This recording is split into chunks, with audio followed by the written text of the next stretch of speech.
Assalamualaikum warahmatullahi wabarakatuh. Perkenalkan, nama saya Diah Yunita Fauzian. Saya berasal dari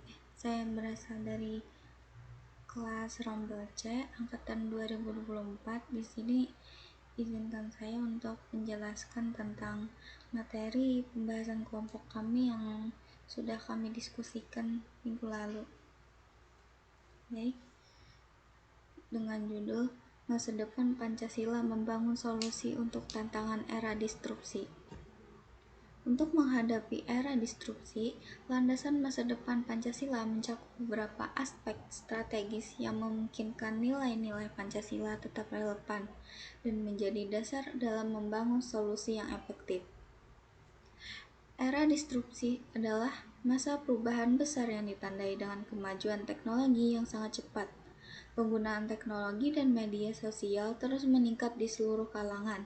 Nilai-nilai Pancasila sangat diperlukan agar masyarakat Indonesia tetap berpegang pada identitas dan etika yang mencerminkan karakter bangsa.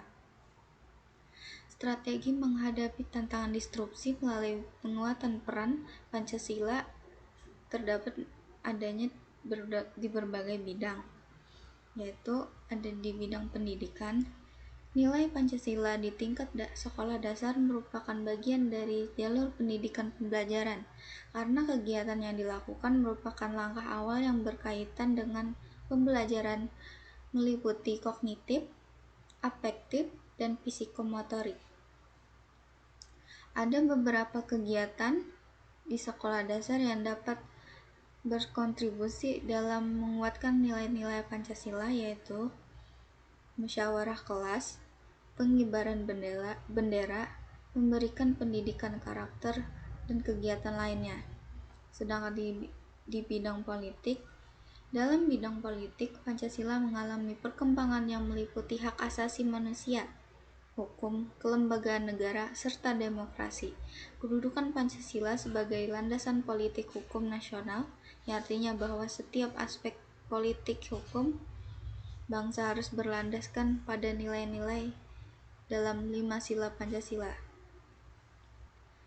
Penerapan nilai Pancasila dalam politik perlu berdasarkan pada pandangan bahwa masyarakat bagian penting dalam kehidupan bernegara. Oleh sebab itu, praktik politik harus dijalankan demi menjaga harkat dan martabat bangsa. Di bidang ekonomi, yaitu dalam ilmu ekonomi terdapat beberapa istilah yang menyatakan pertumbuhan ekonomi yang sering berfokus pada persaingan bebas dan kurang memperhatikan perkembangan manusia. Oleh karena itu, pengembangan ekonomi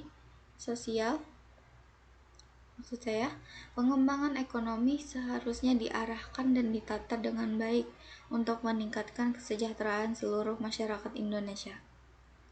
Penerapan Pancasila dalam bidang ekonomi dilakukan dengan mengutamakan mekanisme sosial agar dapat menghindari atau mengurangi tingkat kemiskinan dan mengurangi tindak ketidakadilan dalam ekonomi.